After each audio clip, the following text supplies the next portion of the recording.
निगलम में फिर से आपका एक बार स्वागत है। ये वीडियो विशेष रूप से सीटेट से संबंधित है। आज इस वीडियो में हम लोग सीटेट पेपर फर्स्ट बाल विकास और अध्यापन कला के बारे में चर्चा करेंगे।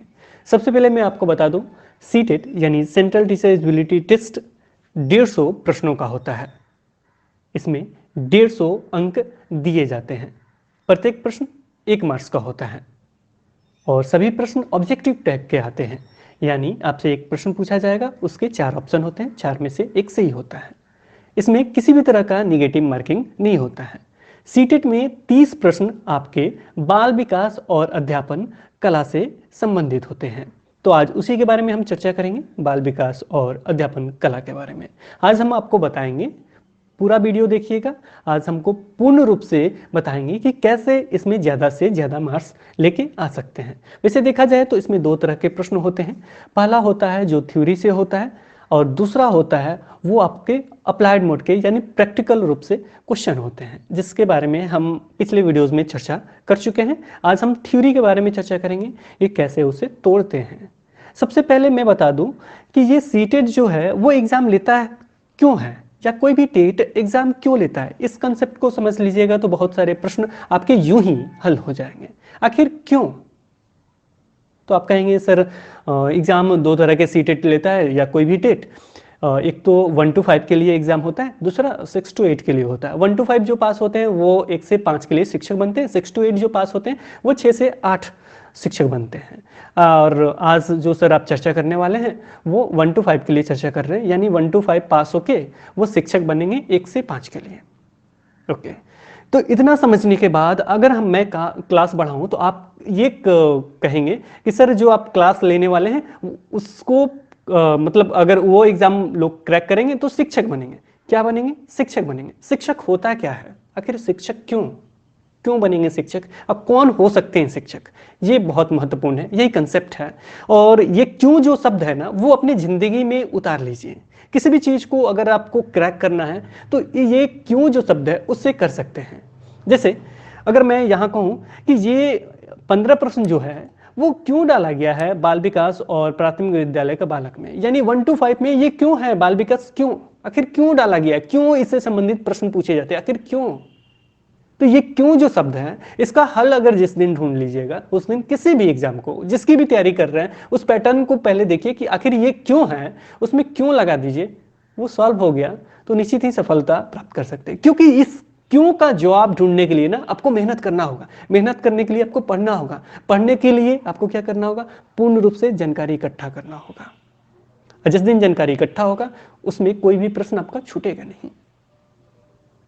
तो चलिए इस क्यों का जवाब हम आपको बताते हैं आज कि आखिर इसमें क्यों बाल विकास और अध्यापन कला से संबंधित 30 प्रश्न आते हैं। सबसे पहले मैं आपको कंसेप्ट क्लियर करके बता देता हूं कि आप क्या बन रहे हैं? शिक्षक बन रहे हैं। को बहुत सारे विद्यार्थी बैठे हुए हैं, उनको क्या करना है? आपको पढ़ाना है, किसी भी सब्जेक्ट को आपको पढ़ाना है। जैसे आपको पर्यावरण अध्ययन का किताब दे दिया जाए और उससे संबंधित किसी भी लेसन को आपको पढ़ाना है, तो सबसे पहला आपका क्या कर्तव्य होगा कि आप उस लेसन को पढ़ के जाएं, वो भी अच्छे तरीके से। तो इसके लिए सीटेट क्या करता है? आपको पर्यावरण अध्ययन से संबंधित प्रश्न पूछता है। वैसे सभी टेट वाले को अपने पाठ्यक्रम से यानी जो उनका बुक है उससे संबंधित प्रश्न जरूर आने चाहिए, ताकि पता तो चले कि उस बुक के बारे में उनके पास नॉलेज है, क्योंकि आप पढ़ाने जा रहे हो। जैसे पर्यावरण अध्ययन क्लास 3 के क्लास में आप जा रहे हो तो उस बुक के बारे में आपका नॉलेज होना चाहिए। ये चैप्टर है, इस चैप्टर में ये बातें लिखी गई हैं, आपको सारा चीज एक तरीके से याद होना चाहिए, सारा चीज माइंड में बैठा होना चाहिए, वो भी प्रैक्टिकल रूप में। इसीलिए पर्यावरण अध्ययन का एग्जाम लिया जाता है। लेकिन आज हम चर्चा कर रहे हैं बाल विकास और शिक्षा शास्त्र का। ये क्यों उपयोगी है? सपोज आपको पूरा थ्योरेटिकल नॉलेज है पर्यावरण अध्ययन का, गणित का, लेकिन आपको बच्चों का नॉलेज नहीं है। आपको ये नॉलेज नहीं है कि 1 to 5 के जो बच्चे होते हैं वो कैसे सीखते हैं, कैसे पढ़ाइएगा? नहीं पढ़ा पाएंगे ना। आपको थ्योरी का पूरा नॉलेज है, हाँ गणित ऐसे मैथ बनता है, हाँ ये तुरंत बोर्ड पे बनाना शुरू कर दिए, बना के चले गए। बच्चा ने सीखा? नहीं सीखा। नहीं सीखा तो प्रॉब्लम किसकी? बच्चे की, आपकी। हो सकता है कि आगे वाले जो बेंच के बच्चे हैं 4-5 बहुत तेज हैं, उन्होंने सीख लिया, बाकी सब नहीं सीखे। गलती किसकी? आपकी, क्योंकि आपके पास नॉलेज नहीं है बाल विकास का, किस तरह के सिद्धांत होते हैं, किस वातावरण से आते हैं, कि कौन सा भाषा यूज करते हैं, इसका नॉलेज नहीं है। तो आप शिक्षक बनने वाले हैं, आप शिक्षक बन सकते हैं? तो आप कहेंगे नहीं, नहीं बन सकते, को पास कैसे हो जाएगा? हो सकते हैं? नहीं हो सकते हैं। तो ये कंसेप्ट पूरा क्लियर रखिए कि ये पूछा क्यों जाता है, वो आपके लिए पूछा जाता है, वो अपने लिए सीटेट नहीं पूछता है, वो आपके लिए पूछता है कि आप हैं शिक्षक की नहीं। क्योंकि अगर आप शिक्षक बनते हैं, आपको उस चीज का नॉलेज नहीं है, तो आप क्या करेंगे? देश का भविष्य बर्बाद कर देंगे। तो सबसे पहले चीज ये है कि आप इस चीज को समझिए कि जो प्रश्न पूछे जाते हैं वो आपके लिए पूछे जाते हैं, क्योंकि आप शिक्षक बनने वाले हो, देश का भावी भविष्य हो। कंसेप्ट क्लियर हुआ? आप शिक्षक बनने वाले हो तो कैसे बन सकते हो, यानी आपको नॉलेज होना चाहिए पूरे बच्चे के बारे में, पूरे क्लासरूम के बारे में, ना कि फर्स्ट बेंच के बारे में, पूरे क्लासरूम के बारे में नॉलेज होना चाहिए। तो नॉलेज होना चाहिए, तो उसको 3-4 भागों में इन्होंने बांटा है। तो कैसे बांटा है को देखा जाए तो इन्होंने पहला भाग बनाया है बाल विकास प्राथमिक विद्यालय का बालक का। इससे आएंगे 15 प्रश्न। प्राथमिक विद्यालय का बालक यानी 1 से 5 के लिए ये है, तो 1 से 5 तक के जो बच्चे हैं उनके बारे में ये है। 1 से 5 तक के बच्चों के बारे में, उनका कैसे विकास होता है, उनका विकास होने के कौन कौन सिद्धांत हो सकते हैं, किसके रूप वो चलते हैं। सिद्धांत क्यों, थ्योरी क्यों? इसलिए क्योंकि उनके रूल है कुछ, उसी नियम को उन्होंने सिद्धांत में डाल दिया है। तो उस सिद्धांत को पढ़ना हमारे लिए जरूरी है कि इस रूल को फॉलो करेंगे, नहीं तो इस रूल को फॉलो करेंगे। उसके बाद अनुवांशिकता और पर्यावरण का प्रभाव। जैसे में कभी आपने सुना होगा कि जो क्रिकेटर होता है, जो क्रिकेट खेलता है, उसके बच्चे भी कभी कभी क्रिकेट में अच्छा कर जाते हैं, या बहुत सारे ऐसे गुण हैं अनुवांशिक रूप से। कभी इस चैप्टर की हम चर्चा करेंगे तो बहुत सारे अनुवांशिक गुण हैं जो मुझे पूर्वज से मिलता आया हुआ है। पूर्वज से यानी उनको भी मिला तो उनसे उनके बेटों को मिला, फिर उनसे उनके बेटों को मिला। ऐसे बहुत सारी फिल्में भी हैं जो अनुवांशिक गुण पे बने हुए हैं, बहुत सारे हैं, यहाँ नाम मैं नहीं लेना चाहता हूँ क्योंकि लंबा वीडियो हो जाएगा। तो ये अनुवांशिकता आती है, तो इस पे भी नॉलेज होना चाहिए कि उसके फादर मदर कैसे हैं। इसके साथ वातावरण का यानी पर्यावरण का भी इस्तेमाल होता है। किस वातावरण में रह के आ रहा है? ऐसा हो सकता है बहुत तेज वातावरण में रह के आया हो, तो उसका क्या प्रभाव पड़ेगा? हो सकता है, तेज कहने का मतलब वहां पे एजुकेटेड हो, लेकिन यह भी हो सकता है कि वो ऐसे वातावरण से रहता हो जो गांव का हो, जहां पे कोई पढ़ा लिखा नहीं हो, तो वहां भोजपुरी बोली जाती है। यहाँ भाषा का भी प्रयोग पे डिपेंड करता है, वातावरण तो ही गया, लेकिन भाषा पे भी डिपेंड करता है कि किस तरह का भाषा का वो उपयोग कर रहा है। जो आप बोल रहे हैं सामने वाला बच्चा सुन के समझ रहा है या नहीं। हो सकता है उसका दिमाग बुद्धि तेज हो। अब यहाँ पे बुद्धि की भी चर्चा आ गई। देखा आपने, एक दूसरे से कैसे जुड़े हुए हैं, ये सारा चीज एक दूसरे से जुड़े हुए हैं। किसी का बुद्धि तेज होता है, किसी का कम होता है, क्या अनुवांशिकता का इस पे प्रभाव पड़ता है? तो ये सारा चीज, सारा कंसेप्ट आपको समझना पड़ेगा। बुद्धि के इतने सारे सिद्धांत आपसे क्यों पूछे जाते हैं? क्योंकि कोई भी बुद्धि उस पर लागू हो सकता है, इसलिए पूछे जाते हैं। तो ये कंसेप्ट पूरा क्लियर रखिए कि जो भी आपको टॉपिक दिए गए हैं ना, वो आपको पढ़ना ही है। तो बाल विकास में बहुत सारी चीजें, जितनी ये चीजें आपको दिखाई दे रही हैं यहाँ पे बाल विकास में, ये सारे पढ़ने हैं आपको। इसको काउंट कीजिएगा तो आपको मिलेंगे टोटल कितने? 13। टोटल ये कितने हैं? 13 प्रश्न आएंगे। कितने? 15। तो 2 कहां चले जाते हैं? 2 यहां लगा देता है। ये कोहलबर्ग और वाइगोट्स्की से संबंधित एक एक प्रश्न दे देता है, अब पियाजेट हो गया। यानी एक इससे भी रहेगा, इससे भी रहेगा, इससे भी रहेगा। को टोटल कितने हो गए आपके? 15। बस यहीं से को 15 प्रश्न आते हैं। अगर किसी भी टॉपिक को वो छोड़ता है तो पियाजे से 2 प्रश्न कर देता है। तो ये सारी चीज है। पहले कंसेप्ट समझिए कि प्रश्न आते हैं तो क्यों आते हैं, और आते हैं तो कहां से आते हैं। तो इन सारे टॉपिक से आते हैं। पेपर 2 में अभी इस बार जो एग्जाम हुआ यहीं से उठाया था। तो ये हो गया आपके पहला चीज। देखिए मैंने उसे तोड़ा है तो इन सारी चीजों को सीख के तोड़ा है। अब भी वो चीज तो समझ गए, लेकिन यहां भी समझिए, ये भी बहुत इंपॉर्टेंट है, क्योंकि मैं चाहता हूं 30 में 30 इस बार छोड़ना नहीं है। चाहे आप कुछ भी कर लो, 30 में 30 फिक्स। चलिए आगे बढ़ते हैं। पहला चीज आपने देखा कि बाल विकास से संबंधित कितने आते हैं? 15 प्रश्न। आज बुक की भी चर्चा करेंगे, चिंता मत कीजिए। इसके बाद है दूसरा, यहां देखिए 3 है, आएंगे कितने प्रश्न? 5 प्रश्न आएंगे। इसका नाम क्या है? समावेशी शिक्षा, यानी सबको लेके चलने वाला शिक्षा की अवधारणा तथा विशेष आवश्यकता वाले बालकों को समझना। विशेष आवश्यकता वाले बालकों यानी बच्चे को समझना है। कुछ हो सकते हैं विशेष आवश्यकता वाले बच्चे, तो उनको भी समझना पड़ेगा, सारी चीज़ों को लेके चलना पड़ेगा। हो सकता है कि एक बच्चा हो जिसको दूर से दिखाई नहीं देता हो और सारे बच्चे उसका खिल्ली उड़ाते हो, तो आपको उस समय क्या करना चाहिए, ये प्रश्न पूछेगा ना। क्यों पूछेगा? क्योंकि आपका कंसेप्ट क्लियर रखना है और सारे बच्चों का विकास करना है। हो सकता है कि उसको कम दिखाई देता हो लेकिन दिमाग में बहुत तेज हो, तो आप उसको चेंज करा सकते हैं। हो सकता है कि वो आगे चल के मतलब इंडिया में कुछ ऐसा अनोखा बना दें आपके संरक्षण में कि आपका जाके आपके नाम ले, लेकिन अभी तक उसे जो भी मिला है वो ठोकरे ही मिला है। कोई भी टीचर उसे एक्सेप्ट नहीं करता, कुछ नहीं करता, लेकिन दिमाग का बहुत तेज हो, तो आप जाएंगे, ये गुण आपके अंदर होगा तभी तो आप समझेंगे ना, तभी तो आगे देश विकास करेगा। तो इन सारे कंसेप्ट को चलिए आप पढ़ रहे हैं तो क्यों पढ़ रहे हैं, क्यों पूछे जाते हैं प्रश्न, ये सारा कंसेप्ट समझिए। तो दूसरा आपका क्या है, इसमें से 3 है, आएंगे कितने, 5 प्रश्न। इसके बाद आगे बढ़ते हैं, ये कितने हैं तो इसको काउंट कर लीजिए, इससे आएंगे 10 प्रश्न। 1 2 3 4 5 6 7, ये टोटल कितने हैं, 7। आएंगे कितने, 10 प्रश्न। बस यही तो पढ़ना है और इसी से 30 प्रश्न आते हैं। अब पढ़ना है तो कैसे पढ़ना है, बुक चाहिए तो कैसे बुक चाहिए, इसके बारे में हम चर्चा कर लेते हैं। चलिए स्टार्टिंग से हम चर्चा करते हैं। वीडियो तो कुछ लंबा ही होगा, लेकिन हम चाहते हैं कि आज पूरा आप समझ जाएं कि पूछा जाता है तो क्यों पूछा जाता है। ये क्लियर हो गया आपका। इसमें मुझे नहीं लगता आपको कुछ पूछना है। एनसीईआरटी पढ़ना होता है तो क्यों पढ़ना होता है। हो सकता है इस बार पैटर्न पिछली बार 2018 में चेंज हुआ है, लेकिन पूछा तो गया उसी से संबंधित। एक मतलब उन्होंने अप्लाइड मोड के ज्यादा कर दिए थे, 1-2 मतलब कुछ विवाद रहा, लेकिन बाकी सब तो वही है। इससे पहले भी तो वही था। उनको पूछना चाहिए बुक से। लेकिन आज हम बाल विकास के बारे में चर्चा कर रहे हैं, इसके बाद एनसीईआरटी बुक वगैरह के बारे में चर्चा करेंगे। तो सबसे पहले आपको कंसेप्ट ये क्लियर हुआ कि आप शिक्षक बनने वाले हैं, तो आपको सबसे पहले जांचना होगा कि आप बन सकते हैं या नहीं बन सकते हैं। बनेंगे तो क्यों बनेंगे ये भी क्लियर होना चाहिए, क्योंकि आप भारत का विकास करने वाले हैं, इसलिए आप शिक्षक बनेंगे। इसके लिए आपको क्या चाहिए, पूरा किताब का नॉलेज होना चाहिए, बच्चों के विकास के बारे में नॉलेज होना चाहिए, किस तरह की परेशानियां आती हैं उन सारा चीज का नॉलेज होना चाहिए। और इंग्लिश हिंदी 2 लैंग्वेज क्यों आते हैं इसके बारे में भी हम मतलब उस वीडियो में करते हैं, अगले वीडियो में। लेकिन यहाँ पे मैं बता देता हूँ, क्योंकि कुछ बच्चे होते हैं ना वो हिंदी में बोलते हैं, तो यहाँ पे इंग्लिश इसलिए इंक्लूड किया गया है क्योंकि कहीं कहीं इन्वायरमेंट चेंज होता है, कुछ ऐसे वातावरण से आते हैं कि जो अंग्रेजी जानते हैं, इसलिए उसकी भी जानकारी आपको होना चाहिए।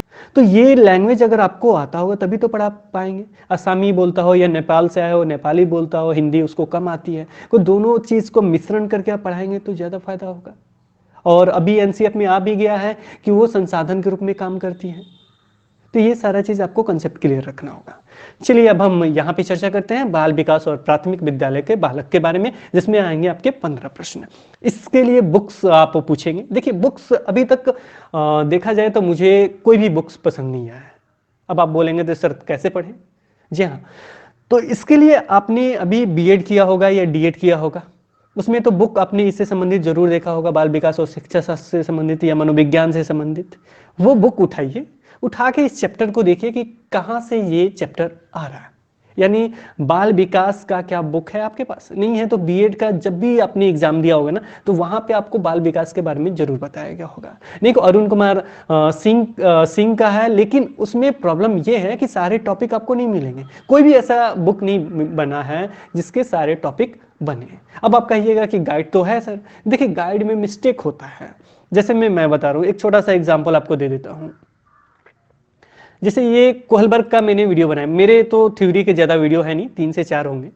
तो कोहलबर्ग का मैंने वीडियो बनाया, इसका भी रीजन बताऊंगा क्यों है 3 से 4। कोहलबर्ग का मैंने वीडियो बना दिया, अच्छा खासा बना, लेकिन लास्ट में क्या हुआ, मैंने एक गाइड में पढ़ लिया था, उसके कारण आपका वहाँ पे कुछ गलतियाँ हो गया। उसमें कमेंट में मैंने लिखा भी है कि ये गलती है, इसके लिए दूसरा वीडियो यहाँ पे देखें, उसका लिंक मैंने दिया है, लेकिन बहुत सारे लोगों ने नहीं देखा होगा उस चीज़ को। लेकिन उससे संबंधित जिस साल प्रश्न आएंगे तो वहां पे आप गलती कर देंगे। तो ये चीज है कि गाइड में गलतियां होती हैं। मैंने गलती कहां से किया था, गाइड से किया था। गाइड के कारण बाद में मैंने खोजा, मुझे क्योंकि जब मैं बना रहा था उसको तो उस समय भी हमको डाउट था, इसलिए मेरे थ्योरी के वीडियोस नहीं आ पाते हैं, क्योंकि इसके लिए मुझे बहुत देखना पड़ता है, बहुत चीजें देखता हूं मैं। मुझे प्याजे बनाना था, को प्याजे को जैसे किसी भी चीज को पढ़ेंगे, जैसे प्याजे हुआ, पाईगेट जो लिखा है जो है, इसको अगर हमको पढ़ना है तो इसको लिए आप कैसे पढ़ेंगे? गाइड उठाएंगे, तुरंत पढ़ना शुरू कर देंगे, हाँ पियाजे ये किया, 4 भागों में बांटा, ये चीज़ है। ऐसे पढ़ा जाता है। ऐसे क्यों पढ़ते हैं आप लोग? ये पढ़ने का तरीका नहीं है। ये किस चीज़ का तरीका है? बस हाँ, याद करने का ये तरीका, पढ़ने का नहीं है, याद करने का। ये होता है, ये चीज़ होता है। तो याद क्यों करेंगे? याद करने के लिए सबको ही रोक रहा है। सबसे पहले समझिए ना कि पियाजे ने इसको स्टार्ट कैसे किया। इसको पढ़ने के देखिए, अगर इसको पियाजे ही पढ़ना है तो इसको 3 भागों में बांटिए। पहला चीज, इन्होंने स्टार्ट क्यों किया? इन्होंने क्या किया? स्टार्ट क्यों किया? आखिर क्यों? मतलब विकास के क्षेत्र में क्या हो, संज्ञानात्मक विकास का क्यों बताया? संज्ञानात्मक क्या है वो क्यों स्टार्ट किए, क्यों नाम दिए इसको? आखिर क्या है ये चीज? पहला चीज, रीजन क्या है, क्यों क्यों स्टार्ट किया उन्होंने, क्यों दिया? दूसरा, इन्होंने 4 भागों में बांटा तो क्यों बांटा? 4 भागों में बांटा तो क्यों बांटा? अगर इन्होंने 4 भागों में बांटा तो 4 भागों को देख लीजिए, आखिर चेंजिंग आया तो क्यों आया? क्या हमको दिखाई देता है ऐसा? उसको प्रैक्टिकल जोड़िए। ठीक है, उन्होंने बांटा, सारा चीज देखा, लेकिन उन्होंने बांटा तो कैसे बांटा, अब बांटा तो क्या क्या बांटा, अब फिर क्या मुझे ये चीज दिखाई देता है? अगर दिखाई देता है तो जाहिर सी बात है ये सही है। क्या सही है? कुछ हद तक सही है। लेकिन कोई भी इंसान कुछ भी करे, कोई भी इंसान करे, कुछ भी बनाए, कुछ भी करे, लेकिन गलतियां जरूर कर देता है जिसकी आलोचना होती है। तो आलोचना देखिए, उसका गुण देखिए, यानी जो उन्होंने पढ़ाया उसे क्या आपको फायदा हुआ? गुण देखिए, आलोचना देखिए, उसके बाद आप इसका उपयोग देखिए। तो ये सारे चीज देखेंगे किसी एक टॉपिक के बारे में तो वो आपका क्लियर हो जाएगा। आया तो क्यों आया, उन्होंने 4 भागों में बांटा तो क्यों बांटा, क्या क्या है चारों भाग, कैसे प्रोसेस चलता है, क्या दैनिक जीवन में हम इसको देख सकते हैं? देख सकते हैं कि क्या गुण है, क्या उपयोग है इसका। कमी तो जरूर होगी, तो कमी होती है तो आलोचना होती है। आलोचना होती है तो इसमें बताया जाता है कि इस चीज की चर्चा नहीं की गई है, ये चीज नहीं बताया गया है, एक तरफा हो गया है। तो ये सारी चीज आपको मिलेंगे। जैसे नैतिक विकास का क्षेत्र, ये संज्ञानात्मक का जब आया था तो इन्होंने क्या किया था? नैतिकता के बारे में नहीं बताया था, तो इन्होंने क्या किया? वैसे नैतिक है, नैतिकता है, पियाजे का एक अलग से है नैतिक विकास का क्षेत्र, उसको हम कभी बताएंगे विस्तार से। लेकिन कोहलबर्ग का जो है, इन्होंने क्या किया? नैतिकता पे पूरी तरीके से बेस्ड है। तो इनका भी कुछ आलोचना हुआ। जो मेरा वीडियो आया था आलोचना में ही एक लाइन त्रुटि हो गया था, जिसके लिए मैंने बोला था ये वीडियो रेफर किया था। तो ये चीज कैसे होगा? कि ये कंसेप्ट पहले क्लियर रखिए कि आपको जो पढ़ना है इन सारे स्टेप में पढ़ना है। नहीं को लिख लीजिए, इन सारे स्टेप को देखिए। अगर देखिएगा तो उसके बाहर क्वेश्चन जाते ही नहीं है। किसी भी क्वेश्चन को देखिए, किसी भी साल का एक क्वेश्चन को देखिए, इन सारे स्टेप से वो बाहर नहीं जाते हैं। आया तो क्यों आया, कब आया, क्या क्या है उसमें, उसका क्या उपयोग है दैनिक जीवन में हम देख सकते हैं। उसके बाद आपका आएगा कि क्या आलोचना है उसका, क्या गुण है उसका। बस ये सारा चीज जाने, खत्म हो गया। बस यही थ्योरी होती है, सारों लोगों की थ्योरी ऐसे ही पढ़ी है, खत्म। अब यहां पे देखिए विकास, विकास की अवधारणा तथा अधिगम के साथ उसका संबंध। सबसे पहले मैं आपको बता दूं, आप क्या करते हैं? बच्चे को सिखाते हैं। सिखाना मतलब क्या हो गया? अधिगम कराते हैं।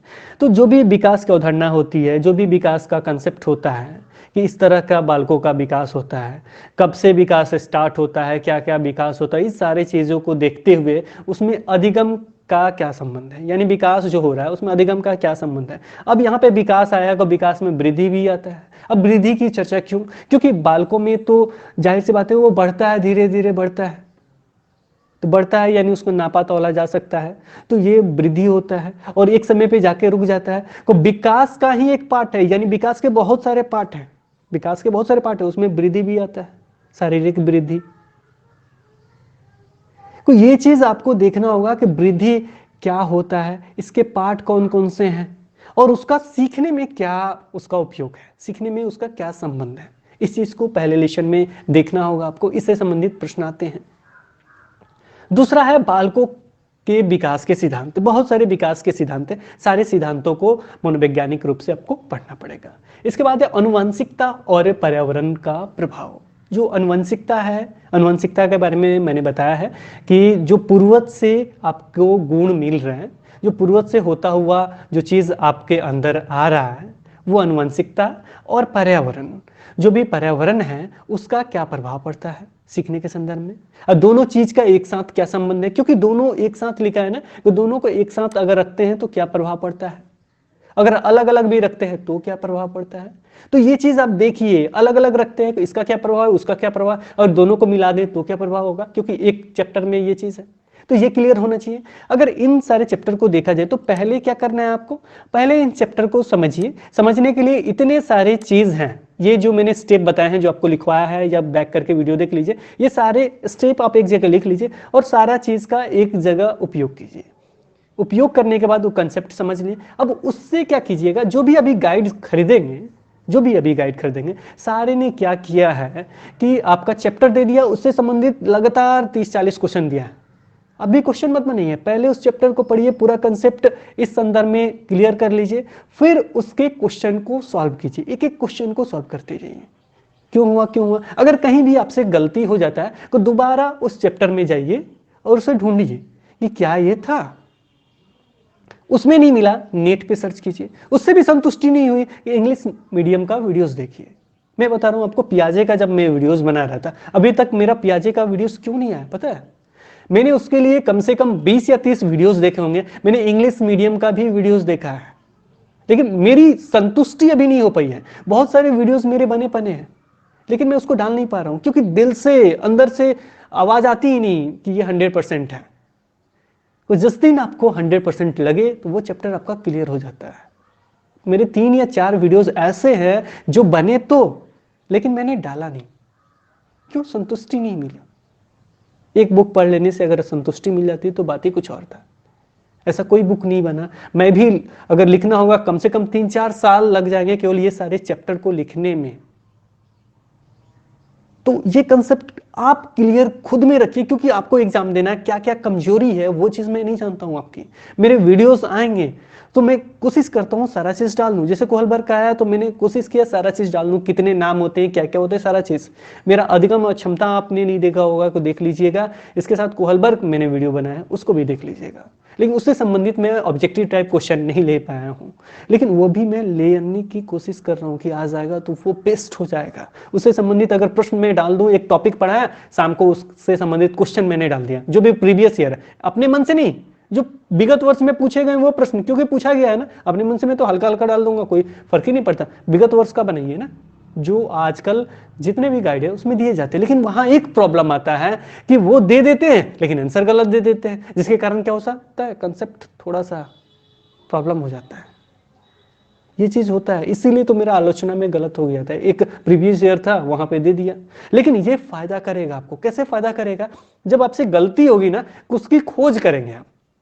जैसे किसी ने टोका, वहां जाके कमेंट में देखिएगा, किसी ने मुझे नहीं टोका है लेकिन मुझे डाउट था, क्योंकि बैठ ही नहीं रहा था। मैं बैठाता हूं एक दूसरी चीज पे बैठाता हूं, अच्छा ये कारण से ये आलोचना हुआ, ये कारण से ये आलोचना हुआ, एक चीज को मैं बैठा रहा था लेकिन बैठ ही नहीं रहा था। जब नहीं बैठा तो डाउट तो रहेगा ही दिमाग में, जो चीज बैठेगा ही नहीं। जैसे अगर आपने 2 स्टेप 3 स्टेप आपने जाना पियाजे का, चौथा स्टेप उसमें दिया ही नहीं है, चौथा स्टेप अगर उसमें नहीं दिया है तो आपसे होगा ना, क्या इसके बाद विकास होता ही नहीं है।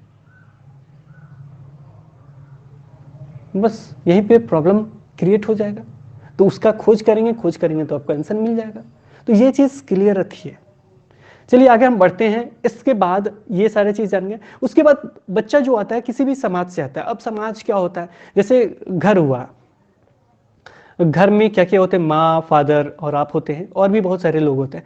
तो परिवार जो होता है सबसे, मतलब यहाँ पे बहुत सारे क्वेश्चन पहले ही बन जाते हैं कि बच्चों का जो स्टार्टिंग स्कूल है कौन है, परिवार है कि कौन है। तो ये चीज समझने के लिए आपको सबसे पहले समाज का सबसे छोटा रूप देखना होगा, फिर कैसे समाज बनता है, कैसे समाजीकरण होता है, ये सारा कंसेप्ट, फिर वो समाज अगर स्कूल में जाता है तो क्या होता है, किस तरह के प्रभाव पड़ते हैं, ये सारा चीज आपको देखना पड़ेगा। समाज में कौन कौन होते हैं, शिक्षक हो सकता है, अभिभावक गार्जियन जो होते हैं वो होते हैं, मित्रगण होते हैं, तो ये क्या प्रभाव डालते हैं, क्या क्या होता है, ये सारा चीज इसमें मिलेंगे आपको। तो ये जानना जरूरी है ना, आपको बहुत जरूरी है। इसके बाद आगे तो इसके बारे में कुछ चर्चा ही नहीं करना है। ये तीनों के सिद्धांत तो बहुत ही महत्वपूर्ण है और बहुत जरूरी भी है इन्हें पढ़ना, ताकि आप बच्चों को समझ पाते हैं किस तरह का विकास होता है, संज्ञानात्मक विकास, ये चीज़ समझना आपके लिए बहुत ही जरूरी है पियाजे का। मैं कोशिश कर रहा हूँ पियाजे वगैरह का डालने का।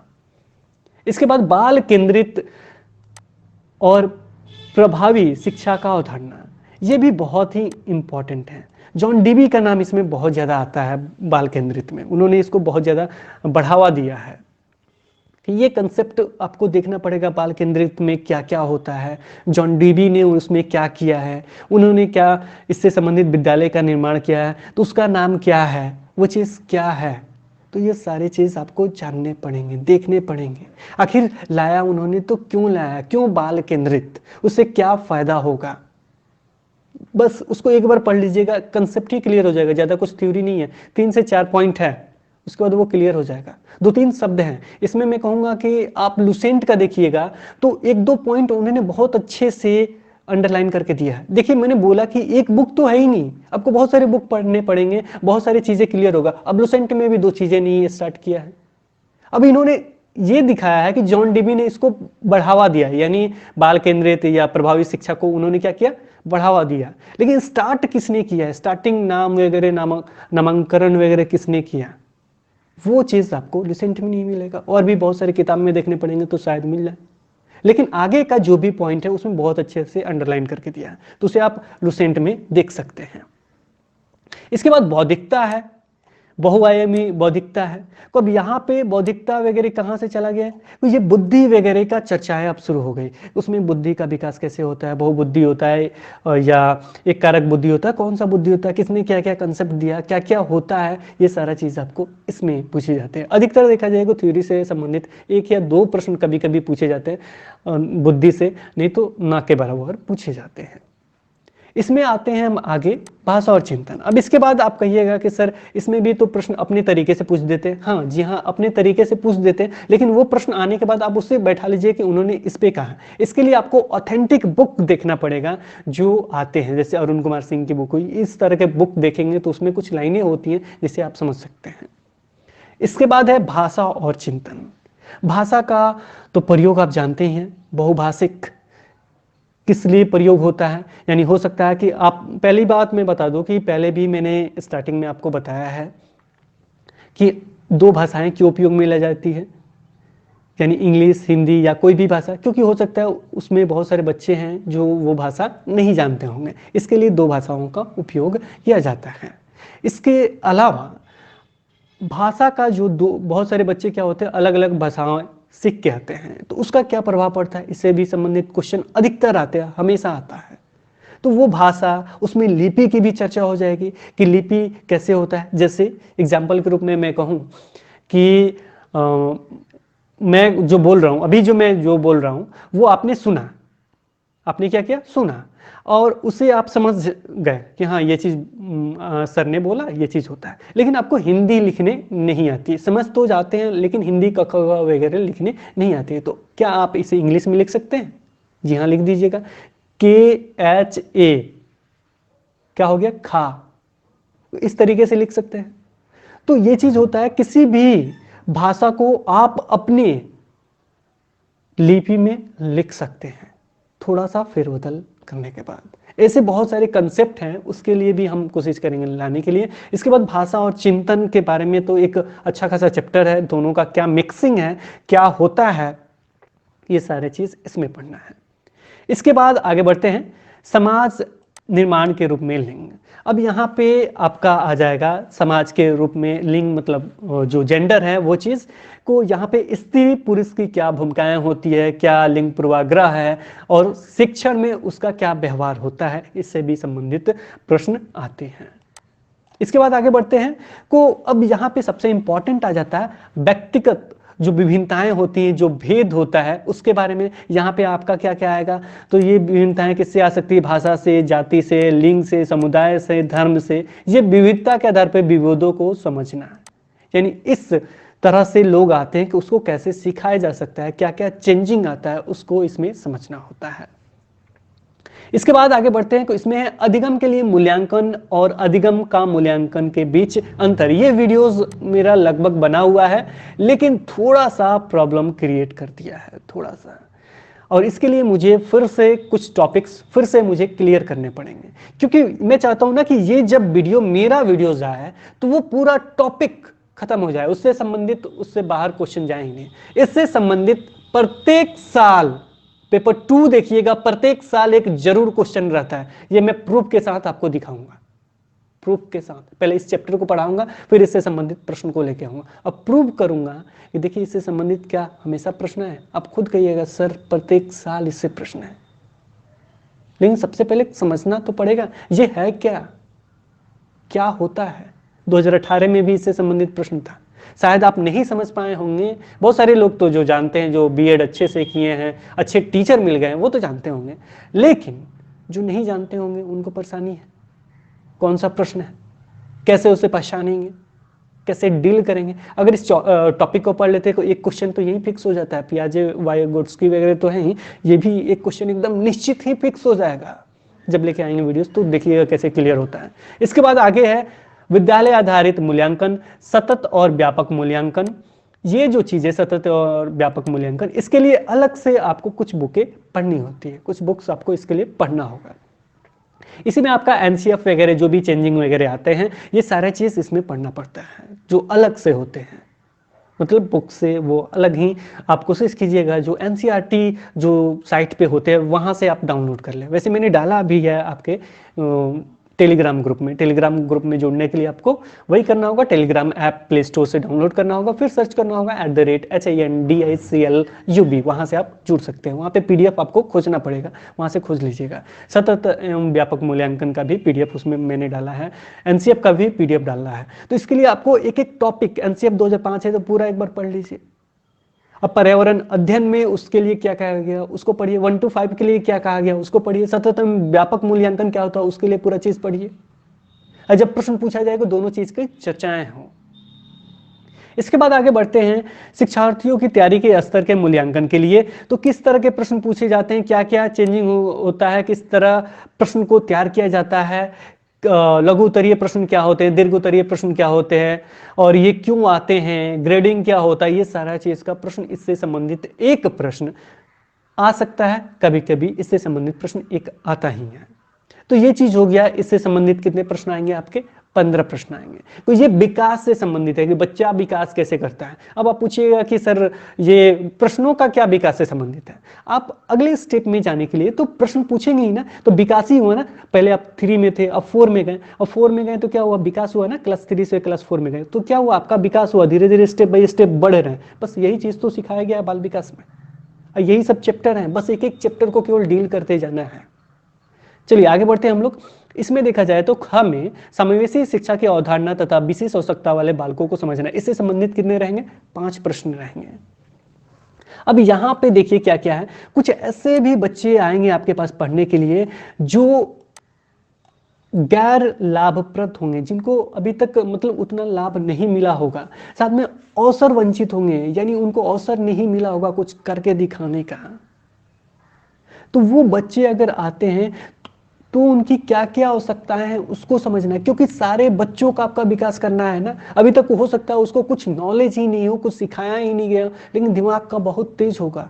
तो क्या करेंगे, उसको अगर आप ट्रेनिंग देते हैं, उसको अच्छा करते हैं, तो हो सकता है कल का वो भावी बच्चा देश का भावी विकास कर सकता है, किसी भी संदर्भ में कुछ एक्स्ट्रा एक्टिविटी करके दिखा सकता है। तो ये डिपेंड किस पे करता है, एक टीचर पे, और टीचर कौन है, आप हैं। इसके बाद देखा जाए तो अधिगम संबंधित समस्याएं, कठिनाई वाले बालकों की आवश्यकताओं को समझना है। इससे संबंधित एक मेरा वीडियो बना है अधिगम अक्षमता नाम से, उसे जरूर देख लीजिएगा। उसमें स्टेप बाय स्टेप मैंने सारा चीज बता भी दिया है और एक तरह से याद भी करवा दिया गया है।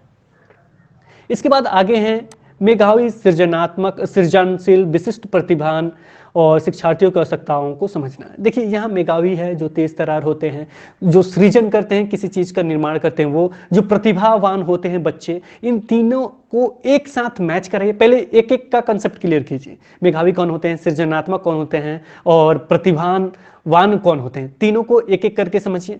फिर तीनों को एक साथ मैच कीजिए, एक दूरी बनाइए, एक यहाँ एक यहाँ एक यहाँ, तीनों को एक दूसरे से मैच करिए कि ये क्या होता है, मिश्रण करते हैं तो क्या क्या अंतर मिलता है, क्या क्या गुण मिलता मिलते हैं, कितना इसका बुद्धि लब्धि होता है, क्या क्या उसमें और हो सकता है, किस तरीके से उसे पढ़ाना चाहिए, किस तरीके से उसका यूज करना चाहिए, ये सारा चीज़ इसमें आप पढ़ेंगे तो निश्चित ही क्लियर हो जाएगा। तो इन सारे प्रश्नों को क्यों के रूप में अपने मन में बनाइए, फिर उस टॉपिक को पढ़िए। और ज़्यादा ऐसा मत कीजिए कि एक ही दिन में सारा टॉपिक पढ़ जाए, नहीं, एक टॉपिक को एक दिन में क्लियर कीजिए, आराम से पढ़िए। अब बहुत सारे, जब तक उसका नॉलेज आपके माइंड में क्लियर नहीं हो जाता है तब तक उसको पढ़िए। इसके बाद है अधिगम और अध्यापन। यहां मैं बता देता हूं, यहां जो अप्लाइड मोड के जो आपके क्वेश्चन होते हैं, देखिए यहां 10 प्रश्न पूछे जाएंगे, तो जो अधिकतर अप्लाइड मोड के क्वेश्चन होते हैं यहीं से आते हैं। 10 प्रश्न आपके लगभग फिक्स ही रहते हैं अप्लाइड मोड के क्वेश्चन, लेकिन इसमें भी कुछ कुछ टॉपिकों को पढ़ना होता है। जैसे में बालक किस प्रकार सोचते हैं और सीखते हैं, कैसे सोचते और सीखते हैं, बालक विद्यालय में प्रदर्शन में सफलता प्राप्त करने में कैसे और क्यों असफल होते हैं, वो कैसे असफल होते हैं, कैसे सफल होते हैं, और क्यों वो असफल हो गए, इसका कारण जानने के लिए। इसके बाद है अधिगम और अध्यापन। अधिगम में सीखना, अध्यापन में जो अध्यापन कराया जा रहा है वो चीज कि बुनियादी प्रक्रियाएं, बालकों की अधिगम कार्य नीति, सामाजिक क्रियाकलाप के रूप में अधिगम, अधिगम के सामाजिक संदर्भ, इसके बारे में आपको पढ़ना पड़ेगा। जो भी सामाजिक क्रियाकलाप हैं, क्रियाकलाप मीन्स क्या हुआ, जो एक्टिविटी होती है वो चीज, और अधिगम के रूप में, अधिगम के सामाजिक संदर्भ में, अधिगम मतलब सीखना जो है सामाजिक संदर्भ में उसका क्या प्रभाव पड़ता है, क्या क्या होता है, ये चीज। इसके बाद एक समस्या समाधानकर्ता और एक वैज्ञानिक अवशेषक के रूप में बालक, ये भी बहुत ही इंपॉर्टेंट है, इसको भी आपको देखना पड़ेगा। और दोनों को एक साथ मैच भी कीजिएगा। एक टॉपिक में है तो क्या कीजिएगा, दोनों को एक दूसरे से मैच कीजिएगा, यानी दोनों में तुलना कीजिएगा, आलोचना कीजिएगा, गुण देखिएगा कि समस्या समाधान करता और वैज्ञानिक जो अन्वेषक होगा उन दोनों में क्या अंतर है, क्या डिस्टेंस है, पहले दोनों चीजों को समझिए। इससे भी क्वेश्चन हमेशा एक रहता ही है। इसके बाद है आगे बालकों में अधिगम की वैकल्पिक संकल्पना, अधिगम प्रक्रिया में महत्वपूर्ण चरणों के रूप में बालकों की त्रुटियों को समझना, जो भी बालक त्रुटि करता है इसको समझना है। इससे संबंधित भी एक प्रश्न हमेशा रहता है कि अगर वो त्रुटि करता है तो वो क्या प्रभाव पड़ता है, उस पर क्या प्रभाव पड़ता है, क्या होता है, ये सारी चीज आपको देखना पड़ेगा। इसके बाद है बोध और संवेदनाएं, जो भी बोध हैं, जो भी संवेदना है वो चीज। इसके बाद है प्रेरणा और अधिगम, प्रेरणा और साथ में सीखना। इसके बाद अधिगम में योगदान देने वाले कारक, ये भी बहुत इंपॉर्टेंट है, इससे भी संबंधित एक प्रश्न निश्चित रहता है कि जो भी अधिगम है, जो भी सीखना है, उसमें योगदान कौन से देते हैं, कौन रोकते हैं, यहाँ योगदान ही है लेकिन कौन रोकते हैं उसे भी समझना होगा। योगदान देने वाले कारक कौन कौन से, निजी और पर्यावरणीय, यानी पर्यावरण से संबंधित कौन योगदान देता है, निजी यानी व्यक्तिगत रूप से कौन उसे योगदान देता है। तो ये सारे चीज आपको पढ़ने होंगे, इससे संबंधित आपके 10 प्रश्न होते हैं, और यहीं से आपका प्रैक्टिकल मोड के जो प्रश्न होते हैं यहीं से उठाए जाते हैं, जिसे हम लोग आराम से डील करके खत्म कर देते हैं। और बाकी जो प्रश्न होते हैं ये आपके क्या होंगे, ये सारी चीज आपके आएंगे किससे, थ्योरी से। तो आज आपने देखा कि कैसे थ्योरी को क्रैक करते हैं, कैसे आपको पढ़ना है, क्या चीज पढ़ना है, क्यों पढ़ना है, ये सारा चीज आपका क्लियर हुआ। मुझे नहीं लगता कि अब आपके मन में डाउट होगा कि आते हैं तो प्रश्न क्यों आते हैं, क्यों पूछे जाते हैं आपसे, ये डाउट तो नहीं होगा। और आप एनसीईआरटी बुक पढ़ते हैं तो क्यों पढ़ते हैं, अगर भाषा 2 यूज होता है तो क्यों यूज होता है। हम फिर नेक्स्ट वीडियो में आपसे कभी चर्चा करेंगे भाषा के बारे में भी, कि कौन सा आप लैंग्वेज लें। ये स्टार्टिंग है हम लोग का वीडियो, यानी अगर मुझे पढ़ाना होगा तो मैं चाहूँगा कि टॉपिक वाइज, जैसे मैंने कोहलबर्ग का बनाया है वीडियो, तो उसका एक बार मैं आलोचना स्पेशल वीडियो लेके आऊँ, उसके बाद मैं क्वेश्चन बैंक लेके आऊँ, जो भी इससे संबंधित प्रश्न है वो लेके आऊँ, ताकि आपका डाउट पूर्णतः क्लियर हो जाए। उसके बाद मैं पियाजे क्लियर करूँ, को पियाजे से संबंधित सारा चीज़ स्टेप बाय स्टेप में क्लियर कर दो, फिर उससे संबंधित क्वेश्चन बैंक लेके आऊँ, उसके बाद कुछ रहेगा ही नहीं, बचेगा ही नहीं कुछ। इस तरह से आप पढ़ते भी हैं ना, मैं करूँ या नहीं करूँ, देखिए ऑनलाइन तो पढ़ाई होती ही है, उससे कंसेप्ट क्लियर हो जाता है, लेकिन ऑफलाइन भी बहुत जरूरी है। शायद ही कोई होगा जो आपसे कहेगा कि ऑफलाइन जरूरी है, क्योंकि ऑनलाइन आप देख रहे हैं और वो ऑफलाइन को बढ़ावा दे रहा है, तो यहाँ पे निगेटिविटी तो मेरे लिए हो रही है, लेकिन मैं कहता हूँ कि ऑफलाइन भी आपको पढ़ना चाहिए। मेरा वीडियो देखिए, अगर आपको थोड़ा भी डाउट होता है तुरंत बुक उठा के देखिए और वहां काटना शुरू कीजिए। आप नहीं काटते तो मुझे भी लगता है कि आप नहीं पढ़ते हैं। वीडियो पे पूर्णतः 100% निर्भर नहीं रहना चाहिए। बहुत सारे लोग पढ़ा देते हैं, सब कुछ कर देते हैं, ये टॉपिक पढ़ा दिए, वो टॉपिक पढ़ा दिए। कभी दिल से सोचिएगा, किसी भी टॉपिक के लिए अगर आपको किसी को पढ़ाना हो तो कितना आपको मेहनत करना पड़ेगा, किन किन चीज़ों को आपको देखना पड़ेगा, ये कंसेप्ट अपने मन में डाल लीजिए। निश्चित ही ये एग्जाम छोड़ दीजिए, सीटेट का किसी भी एग्जाम को निश्चित ही आप क्रैक कर देंगे। पाठ्यक्रम को पहले समझिए, फिर उस पर क्यों शब्द लगाइए, उसके बाद तोड़िए उसको, फिर उन टॉपिक को पढ़िए, तब स्टार्ट कीजिए टॉपिक पढ़ना। तब देखिए कितना मजा आता है, क्योंकि आपको पता चल गया कि हम पढ़ रहे हैं तो क्यों पढ़ रहे हैं। नहीं तो ऐसे को आप याद करने के लिए पढ़ रहे थे ना, अब पढ़िएगा तो आप समझने के लिए पढ़िएगा। क्योंकि अगर मुझे ये सारा चीज जानकारी नहीं है तो मैं नहीं पढ़ा पाऊंगा, सारे बच्चों का विकास नहीं करा पाऊंगा। केवल फर्स्ट वाला जो लाइन के बच्चे हैं उन्हीं का विकास कर पाऊंगा, और किसी का नहीं, बस छूट गए। बाकी ये 3-4 बच्चे हैं, बस उन्हीं को जो करना है करेंगे, पीछे वाले सब बच्चे को आप नहीं पढ़ा पाइएगा। ये चैलेंज भी है मेरा। तो ये चीज़ के लिए आपको क्या करना होगा, सारे कंसेप्ट को क्लियर करना होगा। और जब क्लियर कर देंगे तो सीटेट में छोड़ दीजिए 90 और 100, इससे एबव भी 100+ ही रहेगा आपका, 120-130 निश्चित रहेगा। तो आज विशेष ये जो वीडियो था, लगता है बहुत ही ज़्यादा टाइम मैंने ले लिया। केवल देखा आपने, केवल मैंने लेसन को समझाया, केवल पाठ का नाम आपको बताया कि इतना देर लगता है। अगर किसी एक टॉपिक को जब मैं पढ़ाऊंगा, जाहिर सी बात है इतना टाइम लगेगा। लेकिन आप सोचेंगे कि सर इतना लंबा वीडियोज हो जाता है। देखिए वीडियोस तो लंबा होगा ही, अगर आप कुछ एक्स्ट्रा चाहते हैं तो सारी चीज़ों को मुझे देखना पड़े, वीडियोस तो लंबा होगा ही। अगर मुझे केवल थ्योरी पढ़ा देना होता तो बुक उठाइए ना, बुक में तो दिया है वो चीज़, बुक में वो चीज़ दिया है, आप देखेंगे तो उसी को सजा के बनाना होगा। तो 2 मिनट का काम है, किसी भी गाइड से उठाऊंगा, 2-3 टॉपिक क्लियर करूंगा, लीजिए प्रस्तुत हो गया, आज का टॉपिक खत्म। लेकिन क्या भावी एग्जाम में वो आएंगे? फंस गए ना, ये प्रॉब्लम होता है। तो अब मुझे नहीं लगता कि आपको आगे कुछ बताना मुझे पड़ेगा, आप खुद ही समझ गए होंगे कि आप अगर शिक्षक हैं तो आपको क्या करना चाहिए और कैसे आप क्रैक करेंगे। क्रैक करना छोड़ दीजिए, पहले शिक्षक बनिए। क्रैक तो ऐसे ही, ऐसे हाथ उठाएंगे हो गया, वो सीटेट क्रैक हो जाएगा। हाथ उठाएंगे सीटेट क्रैक हो जाएगा, ये मेरे चैलेंज है। पहले आप शिक्षक बन जाइए, शिक्षक बन जाएंगे, खुद सब कुछ समझ में आ जाएगा। तो आज हम आपसे यही कहेंगे कि पहले शिक्षक बनिए, फिर एग्जाम क्रैक करेंगे। छोड़ दीजिए एग्जाम क्रैक करना, पहले शिक्षक बन जाइए, फिर एग्जाम क्रैक कर लीजिएगा। तो आज इस वीडियो में इतना ही, और मुझे आशा नहीं पूर्ण विश्वास है कि ये वीडियो आपको पसंद आया होगा। अगर आपने पूर्ण रूप से बिना स्टेप बाय स्टेप भगाए सुना होगा तो निश्चित ही आपको अच्छा लगा होगा। और मुझे आशा नहीं, ये भी पूर्ण विश्वास है कि आज आपका कंसेप्ट भी क्लियर हो गया होगा। तो आज इस वीडियो में इतना ही। Okay, thanks for watching this video. फिर मिलेंगे एक नई वीडियो के साथ, तब तक के लिए बाय बाय।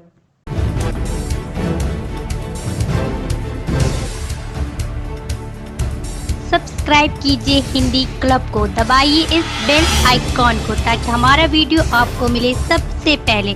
शेयर करें अपने दोस्तों के साथ ताकि वो भी इसका लाभ उठा सके। ये सब बिल्कुल फ्री है।